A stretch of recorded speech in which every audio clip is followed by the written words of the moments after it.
Assalamualaikum dan salam sejahtera kepada semua. Dalam video ini, kita nak belajar standard kandungan 5.2 bahan pencuci. Standard pembelajaran 5.2.1 memerihalkan sabun dan deterjen.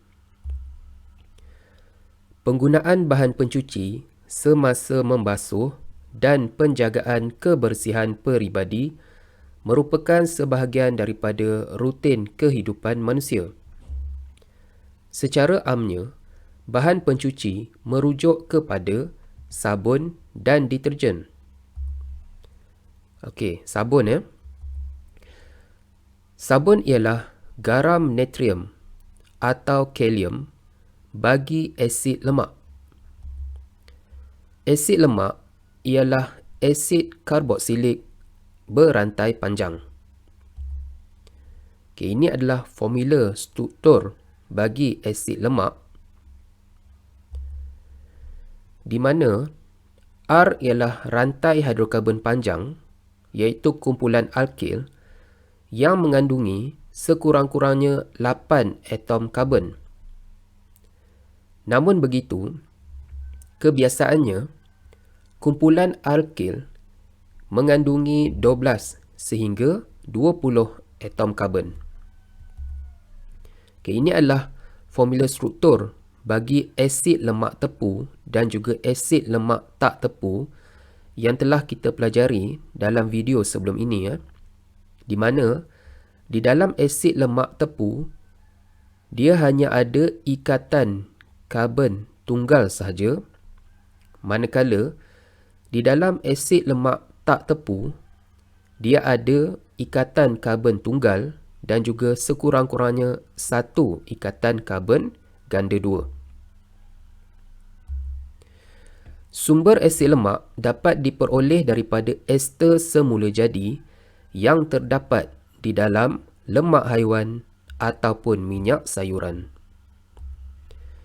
Standard pembelajaran 5.2.1 Proses penyediaan sabun.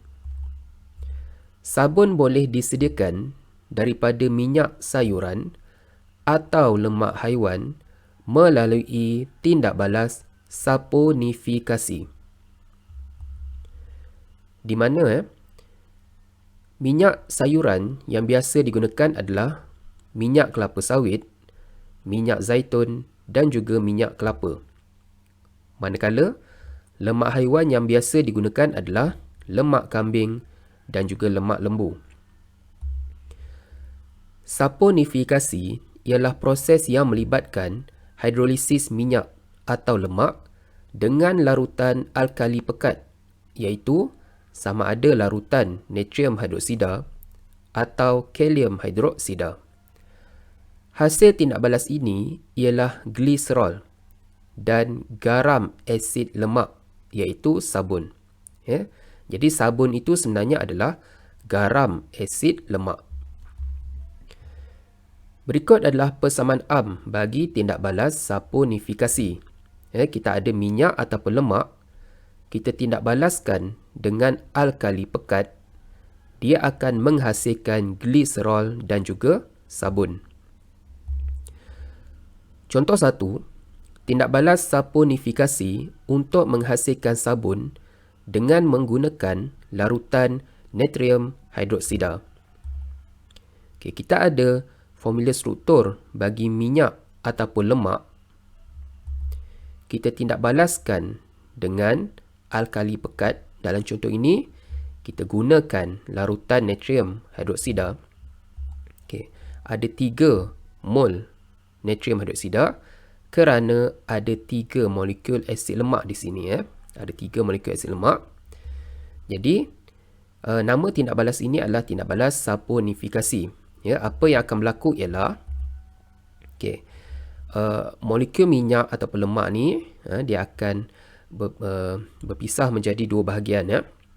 Kemudian OH daripada natrium hidroksida dia akan membentuk ikatan dengan struktur ini, manakala ion natrium daripada natrium hidroksida, dia akan membentuk ikatan dengan struktur ini. Okey. Yang ini adalah gliserol. Manakala yang ini adalah sabun, iaitu garam natrium asid lemak. Jadi yang bahagian ini adalah asid lemak. Kemudian bila ditambah dengan natrium, dia akan menjadi garam natrium asid lemak. Okey, kita juga boleh tulis formula struktur dia macam ni. Okey, tadi ion natrium di sebelah kiri, rantai hidrokarbon di sebelah kanan kan. Okey, kita juga boleh tulis macam ni. Sama saja. Okey, di mana kalau awak perhatikan ada 3 molekul sabun yang akan diperolehi. Molekul sabun yang pertama, molekul sabun yang kedua, molekul sabun yang ketiga. Di mana R ini ialah rantai hidrokarbon panjang, iaitu kumpulan alkil yang mengandungi sekurang-kurangnya 8 atom karbon. Namun begitu, kebiasaannya kumpulan alkil ini dia boleh mengandungi 12 sehingga 20 atom karbon. R ini juga boleh terdiri daripada hidrokarbon tepu ataupun hidrokarbon tak tepu. Jadi kita akan dapat formula umum bagi sabun, formula am bagi sabun yang terhasil daripada natrium. Kita akan dapat garam natrium asid lemak. Ini adalah formula sabun daripada garam natrium asid lemak. Contoh sabun, kita ada natrium laurat. Garam natrium laurat ini adalah sabun di mana formula kimia dia adalah CH3 CH2 10 COONA, di mana sabun ini ataupun garam ini diperolehi daripada asid lemak, nama dia asid laurik. Ini adalah formula molekul dia. Jadi kalau awak perhatikan apabila kita tambahkan natrium hidroksida kepada asid laurik ini, iaitu asid lemak ni, natrium ni dia akan ambil tempat hidrogen ini untuk membentuk sabun. Itulah caranya macam mana kita dapat sabun. Okey, sumber asid lemak ini adalah daripada minyak kelapa. Okey, contoh yang kedua, kita ada sabun natrium palmitat. Ini adalah formula kimia dia. CH3 CH2 14 COONA. Yang mana sabun ini diperolehi daripada asid lemak, nama dia asid palmitik. Ini adalah formula molekul dia. Okey. Di mana sumber asid lemak ini adalah daripada minyak sawit. Okey, ini pula adalah formula struktur bagi sabun natrium palmitat. Ini adalah formula struktur dia. Ini adalah rantai R dia. Rantai hidrokarbon panjang dia. Okey, contoh 2, tindak balas saponifikasi untuk menghasilkan sabun dengan menggunakan larutan kalium hidroksida. Okey.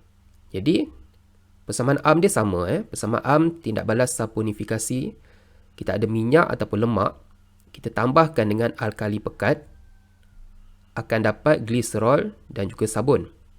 Ada 2 jenis alkali yang kita gunakan, iaitu NaO ataupun KOH. Okey. Dalam contoh ini, kita nak lihat pula bagaimana kita gunakan alkali kalium hidroksida. Okey, kita ada formula struktur bagi lemak ataupun minyak.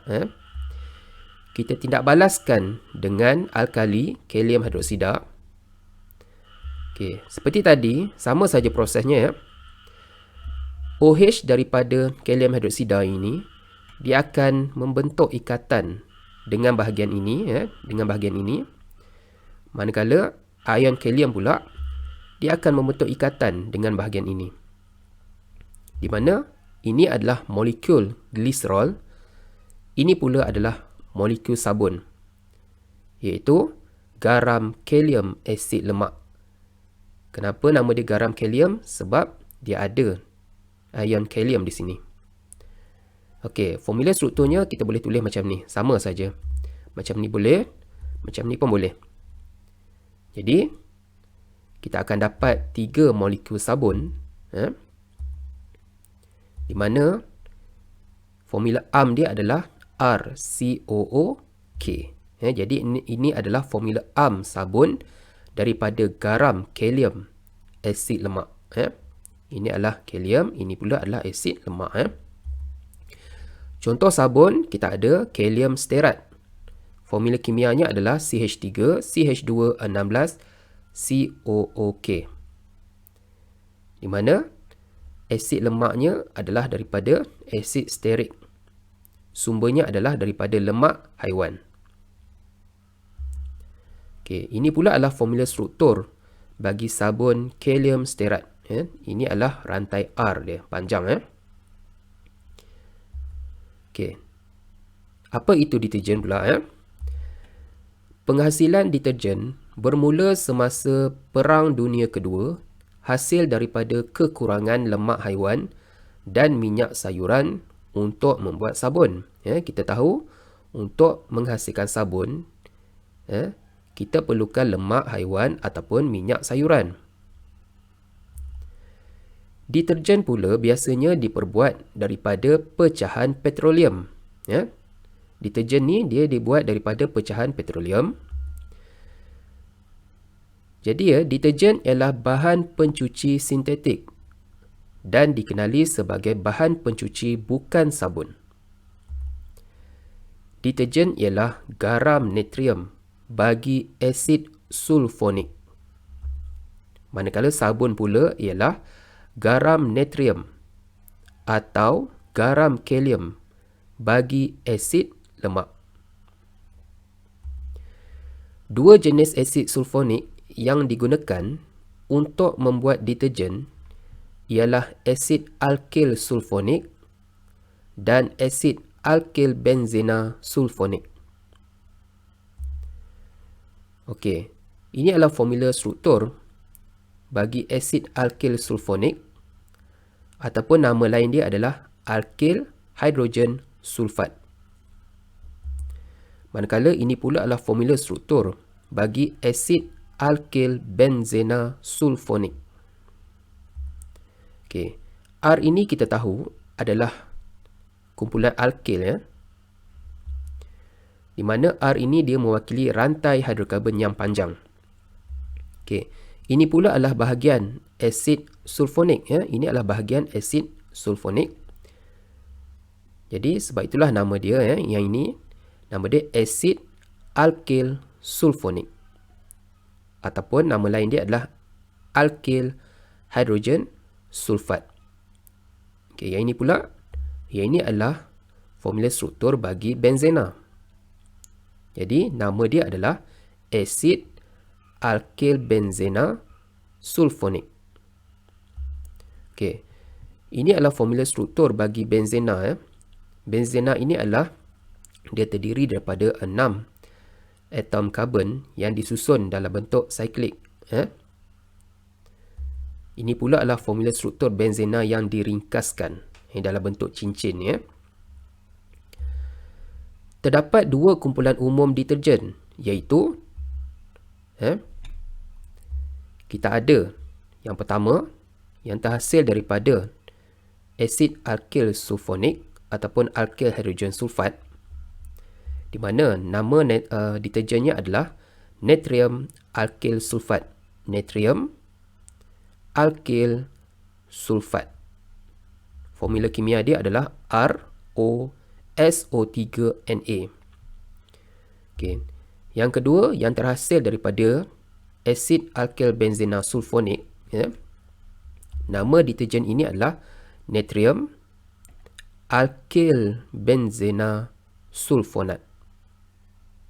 Formula kimia dia adalah R, dan kita ada benzena SO3Na. Okey, proses penyediaan deterjen. Deterjen biasanya diperbuat daripada pecahan petroleum dan asid sulfurik. Deterjen dihasilkan melalui dua langkah, iaitu langkah pertama, pensulfatan. Ini adalah untuk deterjen natrium alkil sulfat, atau pensulfonan. Ini adalah untuk deterjen natrium alkil benzena sulfonat. Kemudian langkah kedua, tindak balas peneutralan. Okey. Kita nak lihat ya contoh penyediaan deterjen natrium alkil sulfat. Langkah pertama, kita akan jalankan tindak balas pensulfatan alkohol, di mana alkohol rantai panjang ditindakbalaskan dengan asid sulfurik pekat untuk membentuk alkil hidrogen sulfat ataupun asid alkil sulfonik. Ya, kita ada alkohol rantai panjang, kita tindakbalaskan dengan asid sulfurik pekat. Apa yang akan berlaku ialah hidrogen daripada alkohol dia akan bergabung dengan OH daripada asid sulfurik pekat untuk membentuk air. Kemudian bahagian ini dia akan bergabung untuk membentuk alkil hidrogen sulfat, ataupun nama lain dia adalah asid alkil sulfonik. Kemudian langkah kedua, dia akan mengalami tindak balas peneutralan, di mana asid yang terhasil iaitu alkil hidrogen sulfat ataupun nama lain dia asid alkil sulfonik, kemudiannya akan dineutralkan dengan larutan natrium hidroksida untuk menghasilkan garam natrium alkil sulfat, iaitu deterjen. Ya. Alkil hidrogen sulfat yang terhasil tadi kita akan tindak balaskan dengan natrium hidroksida. Ya. Apa yang akan berlaku, tindak balas peneutralan akan berlaku di mana hidrogen daripada asid ini dia akan bergabung dengan OH daripada alkali ini untuk membentuk air, manakala yang ini, bahagian ini dia akan bergabung untuk membentuk deterjen. Inilah dia deterjen. Nama deterjen ini adalah natrium alkil sulfat. Ya. Okey. Contoh kedua, penyediaan deterjen natrium alkil benzena sulfonat. Okey, langkah pertama, kita akan jalankan tindak balas pensulfonan alkil benzena. Alkil benzena ditindakbalaskan dengan asid sulfurik pekat untuk membentuk asid alkil benzena sulfonik. Ya, kita ada formula struktur bagi alkil benzena. Kita akan tindakbalaskan dengan asid sulfurik pekat. Nama tindak balas ini adalah pensulfonan alkil benzena. Apa yang akan berlaku ialah hidrogen daripada alkil benzena dia akan bergabung dengan OH daripada asid sulfurik pekat untuk membentuk air. Kemudian dua bahagian ini dia akan bergabung, dia akan bergabung di sini untuk membentuk asid alkil benzena sulfonik. Okey. Langkah kedua, asid ini dia akan mengalami tindak balas peneutralan, ya, dengan larutan NaOH untuk menghasilkan garam natrium alkil benzena sulfonat, iaitu deterjen. Ya. Asid alkil benzena sulfonik tadi dia akan mengalami tindak balas peneutralan dengan NaOH. Ya. Hidrogen di sini dia akan bergabung dengan OH di sini untuk membentuk air. Kemudian dua bahagian ini dia akan bergabung untuk membentuk deterjen. Nama deterjen ini adalah natrium alkil benzena sulfonat. Ya. Okey, standard pembelajaran 5.2.3 tindakan pencucian sabun dan juga deterjen. Pada asasnya, tindakan ataupun mekanisme pencucian sabun dan deterjen adalah sama.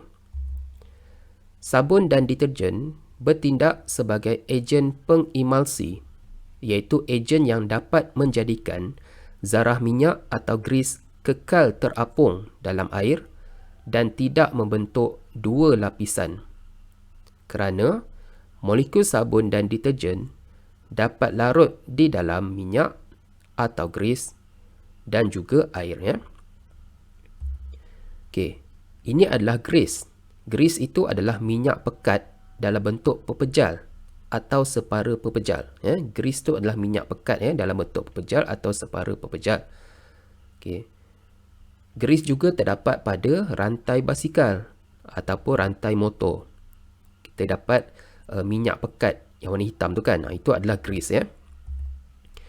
Tindakan pencucian hanya melibatkan anion sabun dan anion deterjen sahaja. Ya. Kita ada sabun dan juga deterjen. Ya. Formula AMP bagi sabun adalah RCOONA atau RCOOK. Ya, kita dah belajar ini.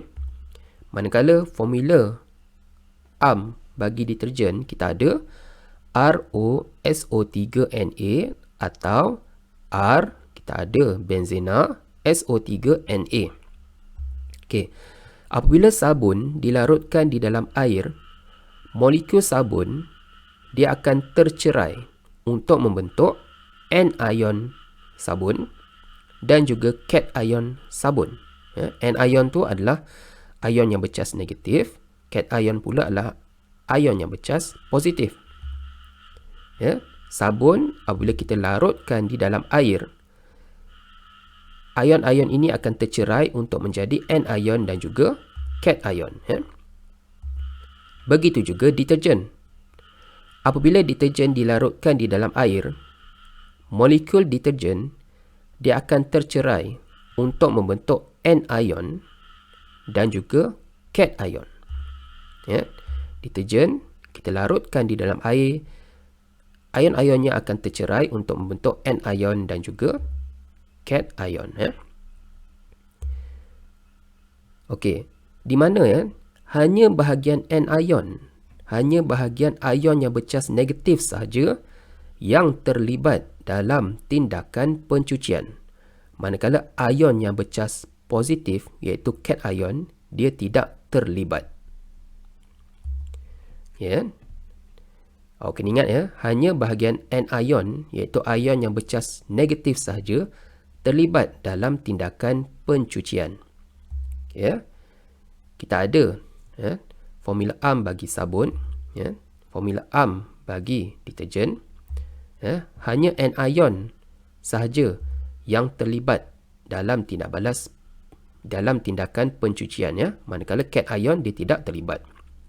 Okey. Kita ada formula struktur bagi anion sabun, ya, RCOO negatif, ya. Ini pula adalah formula struktur bagi anion deterjen, ya, ROSOOO negatif, ya. Dalam contoh deterjen ni saya hanya tunjuk yang ini saja, ya. Sama saja, ya. Okey. Ini pula adalah formula struktur, ya. Kita ada rantai hidrokarbon panjang, ya. Kita ada bahagian yang bercas negatif ini, ya.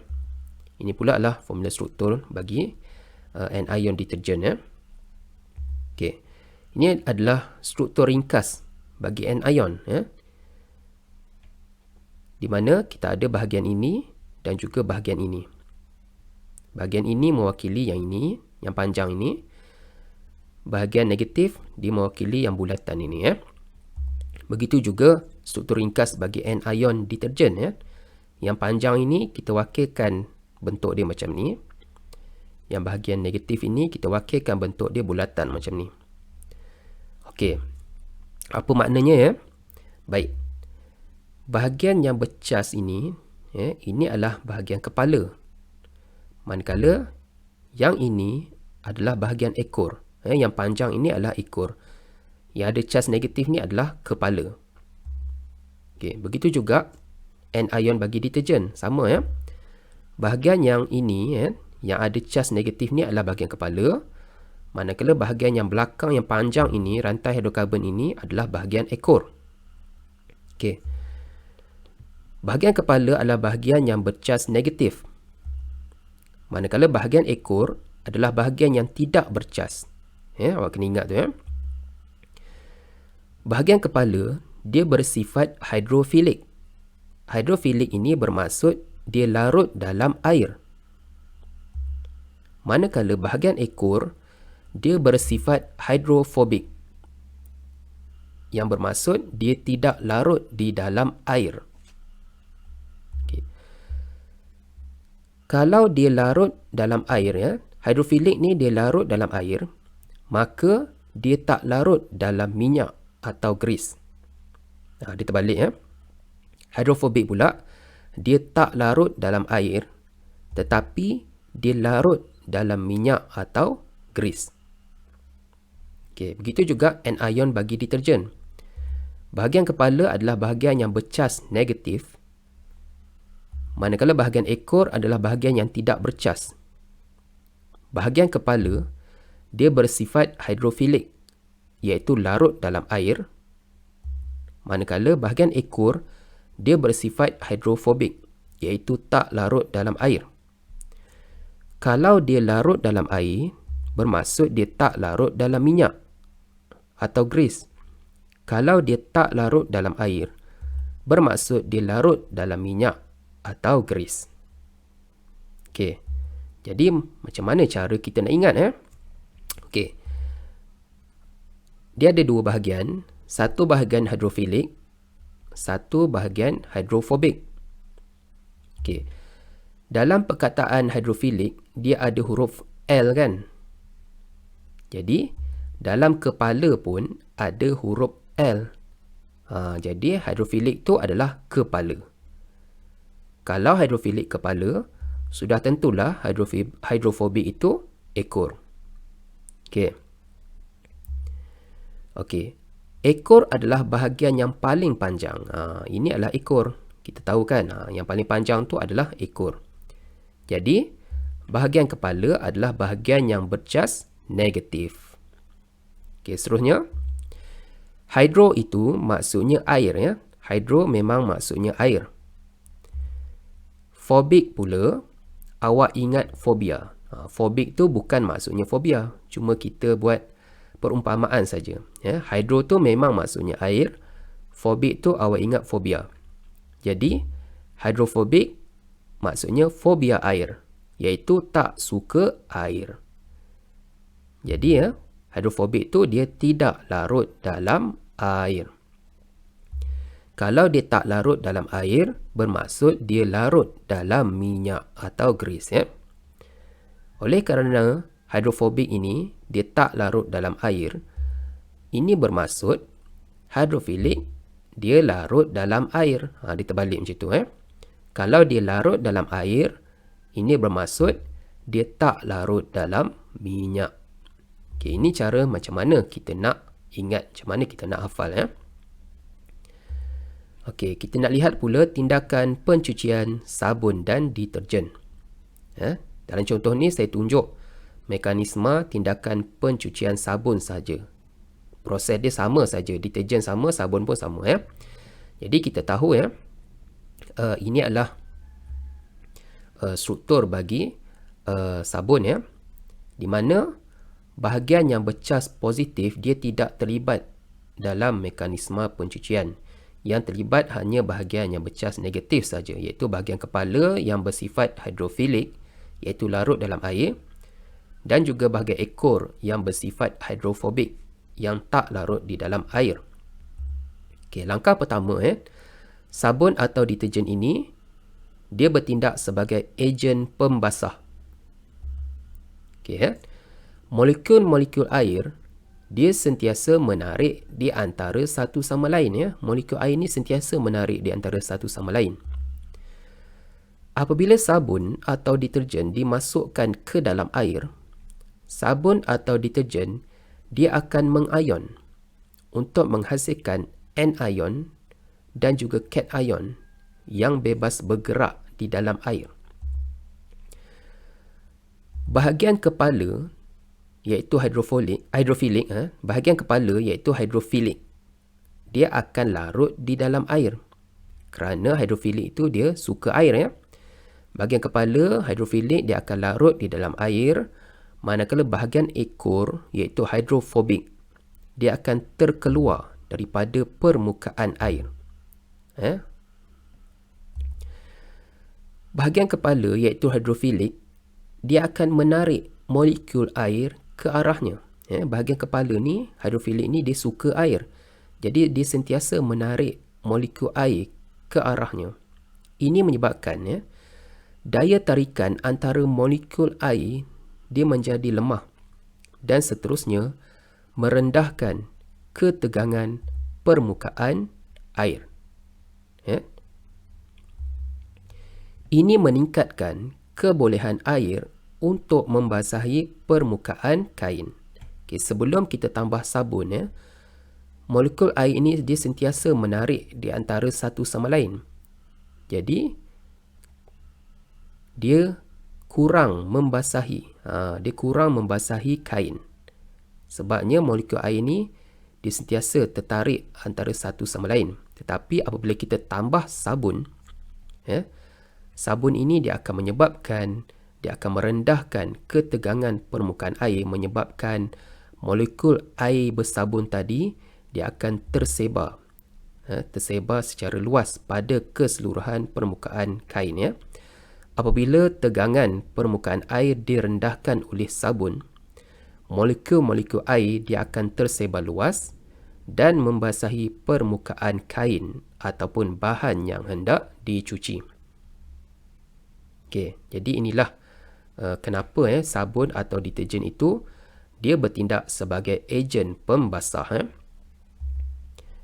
Yang kedua, sabun atau deterjen dia dapat menanggalkan kotoran daripada permukaan objek.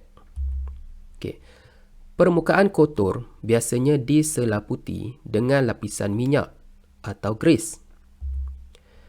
Apabila air sabun membasahi kotoran berminyak, bahagian kepala iaitu hidrofilik sabun yang bulatan ini dia akan larut di dalam air. Manakala bahagian ekor yang bersifat hidrofobik dia akan larut di dalam grease. Kita tahu bahagian kepala hidrofilik dia suka air.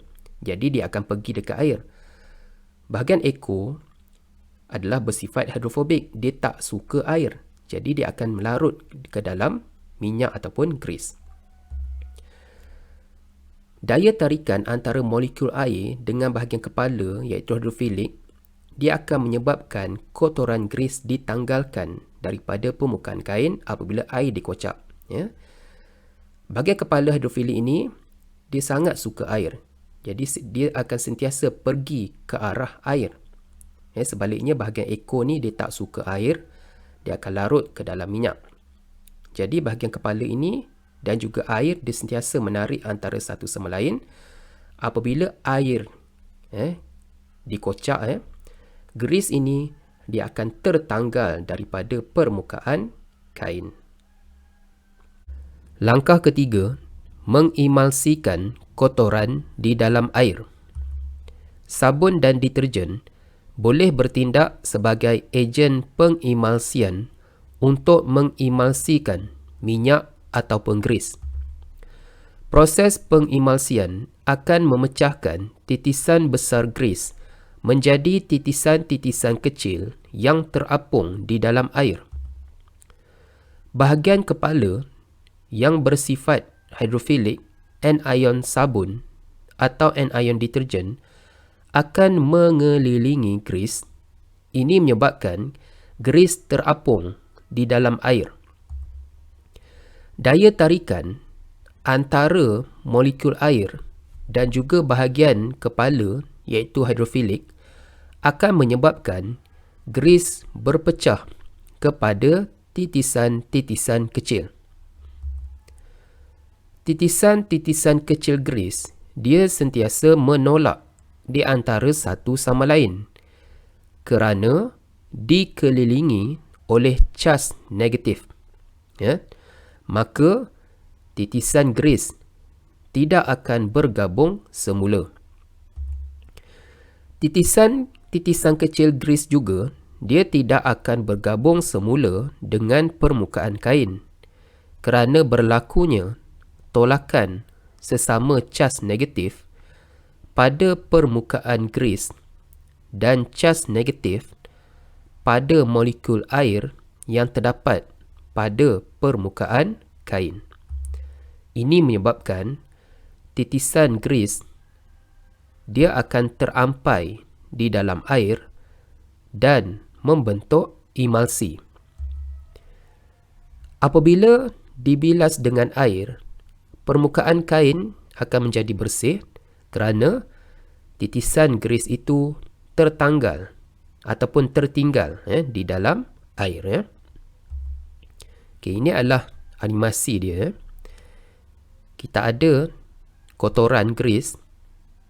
Apabila air sabun apabila kain kita masukkan ke dalam air sabun bahagian kepala dia suka kepada air, manakala bahagian ekor dia tak suka air. Jadi bahagian ekor ni dia akan larut pada grease. Kemudian apabila air dikocak, grease tersebut dia akan tertanggal daripada permukaan kain. Okey. Baik, kita nak lihat pula perbandingan keberkesanan pencucian sabun dan deterjen di dalam air. Okey, air ni dia ada 3 jenis, iaitu air liat, air lembut dan juga air berasid. Okey, apakah dia air liat? Air liat ialah air yang mengandungi ion kalsium dan juga ion magnesium. Contoh air liat ialah air laut, air bawah tanah, air telaga dan juga air batu kapur. Manakala air lembut pula adalah air yang tidak mengandungi ion kalsium ataupun ion magnesium. Contohnya air hujan, air suling, air sungai dan juga air tasik. Manakala air berasid ialah air yang mengandungi ion hidrogen. Contohnya air hujan asid. Okey, kita nak lihat tindakan sabun dan deterjen di dalam air liat. Jadi seperti yang telah kita pelajari tadi, air liat dia mengandungi ion kalsium dan juga ion magnesium. Contohnya air laut, air bawah tanah, air telaga dan juga air batu kapur. Apabila sabun atau deterjen dimasukkan ke dalam air liat, anion sabun dan juga anion deterjen, dia akan bergabung dengan cation yang ada di dalam air liat, iaitu ion kalsium dan juga ion magnesium. Kita nak lihat sabun. Kita tahu formula AMP bagi sabun adalah ini, di mana hanya anion sahaja yang terlibat dalam mekanisme pencucian. Jadi apabila sabun kita masukkan ke dalam air liat, contoh anion sabun yang kita gunakan adalah ion stearat. Di dalam air liat dia ada ion kalsium. Jadi anion sabun iaitu ion stearat dia akan bertindak balas dengan ion kalsium yang ada di dalam air liat untuk membentuk kalsium stearat, di mana kalsium stearat ni adalah dia berpejal dalam bentuk mendakan, di mana mendakan ini dikenali sebagai kekat. Begitu juga dalam air liat dia ada ion magnesium. Jadi ion stearat iaitu anion sabun tadi, dia akan bertindak balas dengan ion magnesium untuk membentuk magnesium stearat, iaitu mendakan. Nama dia kekat. Kekat nama dia. Okey, garam tak larut iaitu kekat. Okey, ini adalah garam tak larut. Nama dia adalah kekat ataupun mendakan yang terbentuk apabila sabun dimasukkan ke dalam air liat, menyebabkan pembaziran sabun. Lebih banyak sabun perlu digunakan untuk tindakan pencucian. Sabun juga kurang berbuih di dalam air liat, maka sabun kurang berkesan di dalam air liat. Jadi kalau kita basuh baju di dalam air laut ataupun air bawah tanah, air telaga ataupun air batu kapur, kekat ataupun mendakan akan terbentuk. Buih kurang terhasil. Jadi ini menyebabkan pembaziran sabun. Kerana apabila terbentuknya mendakan ataupun kekat, sudah tentu kita akan gunakan sabun dengan lebih banyak kan, supaya lebih banyak buih terhasil. Jadi sebab itulah pembasuhan di dalam air liat dia menyebabkan pembaziran sabun. Sabun kurang berkesan di dalam air liat. Okey. Sebaliknya untuk deterjen ini adalah formula am bagi deterjen. Hanya anion deterjen saja yang terlibat dalam mekanisme pencucian. Jadi apabila deterjen kita larutkan ke dalam air liat, anion deterjen dia akan bergabung dengan cation air liat. Contohnya ion alkyl sulfat ini dia akan bergabung dengan ion kalsium untuk membentuk garam, kalsium alkyl sulfat, di mana ini adalah garam yang larut. Okey, begitu juga dia akan bergabung bertindak balas dengan ion magnesium yang ada di dalam air liat untuk membentuk garam larut, iaitu magnesium alkyl sulfat. Apabila deterjen dilarutkan ke dalam air liat, kekat ataupun mendakan tidak terbentuk. Sebaliknya, garam yang terhasil ini dia larut di dalam air. Berbanding sabun, sabun dia akan membentuk mendakan ataupun kekat di dalam air liat, tetapi deterjen dia tidak membentuk kekat. Dia akan membentuk garam yang larut di dalam air liat.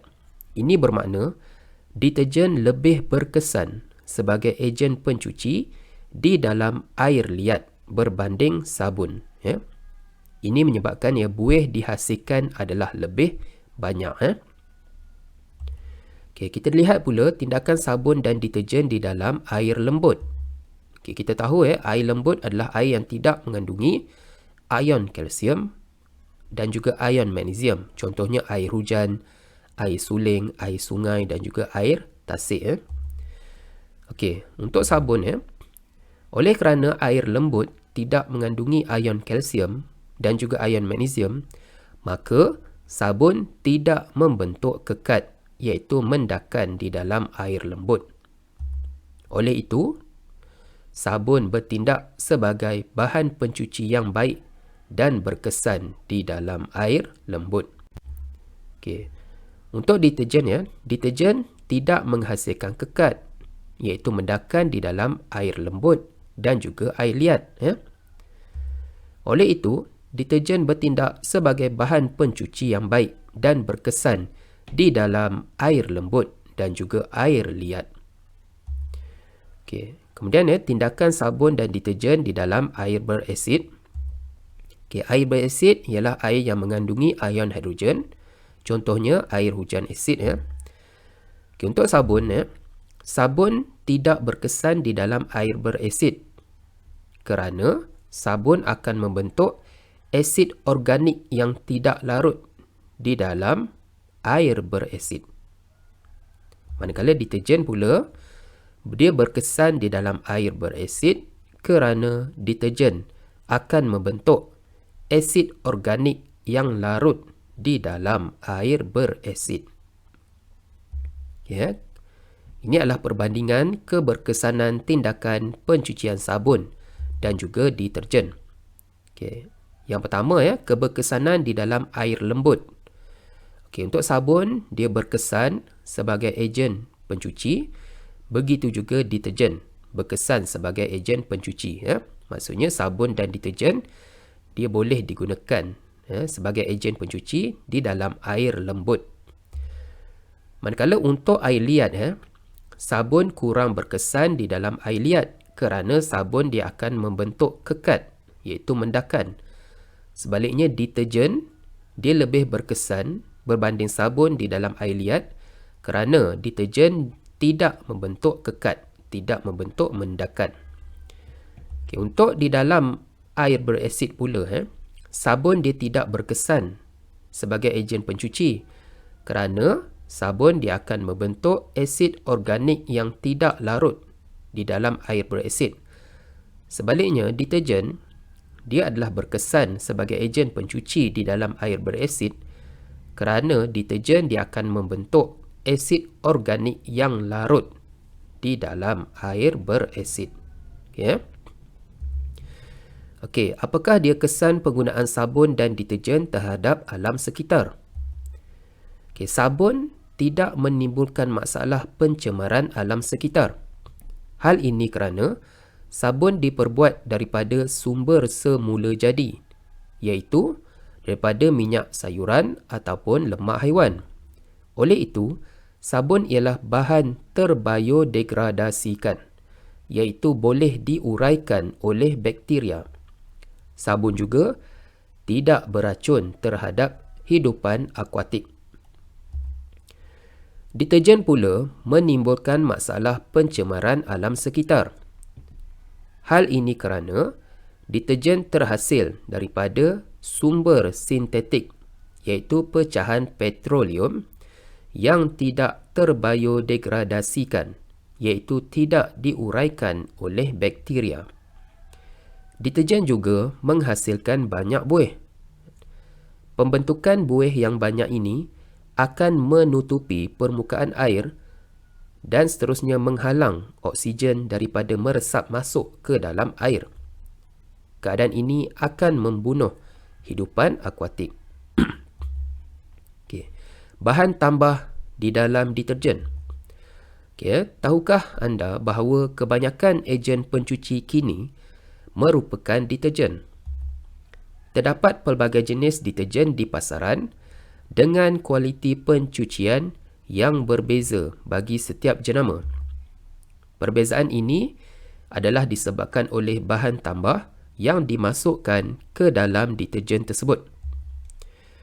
Bahan tambah itu memberikan sifat istimewa kepada sesuatu deterjen. Okay, contoh bahan tambah yang pertama, enzim biologi. Fungsinya adalah untuk menanggalkan kotoran berprotein seperti darah, susu dan juga gula. Contoh enzim biologi adalah enzim amilase, protease, selulase dan juga lipase. Okay, kemudian bahan tambah berikutnya adalah ejen pemutih, di mana fungsinya adalah untuk menukarkan kotoran kepada bahan tanpa warna. Contohnya natrium perborat dan natrium hipoklorit. Okay, bahan tambah berikutnya adalah pemutih optik, di mana fungsinya untuk menjadikan kain lebih putih dan lebih cerah. Contoh dia adalah pewarna pendaflor. Seterusnya, pelembut air dan pembina. Fungsinya adalah untuk meningkatkan keberkesanan deterjen dengan melembutkan air. Contoh dia adalah natrium tripolifosfat. Okay, bahan tambah berikutnya adalah ejen pengawal buih. Fungsi adalah untuk mengawal pembuihan di dalam deterjen. Contoh, alkyl monoethanolamida. Seterusnya, ejen anti-enapan. Berfungsi untuk menghalang kotoran yang dikeluarkan oleh deterjen daripada melekit semula. Contohnya, natrium karboksil metil selulosa. Seterusnya, bahan pewangi, di mana dia berfungsi untuk menambahkan kewangian deterjen dan juga fabrik. Contohnya, melur dan juga lavender. Okay, bahan tambah berikutnya adalah ejen pengering. Berfungsi untuk memastikan serbuk deterjen sentiasa kering di dalam bekas. Contohnya, natrium sulfat dan juga natrium silikat. Okay, jadi sila buat latihan di dalam buku teks.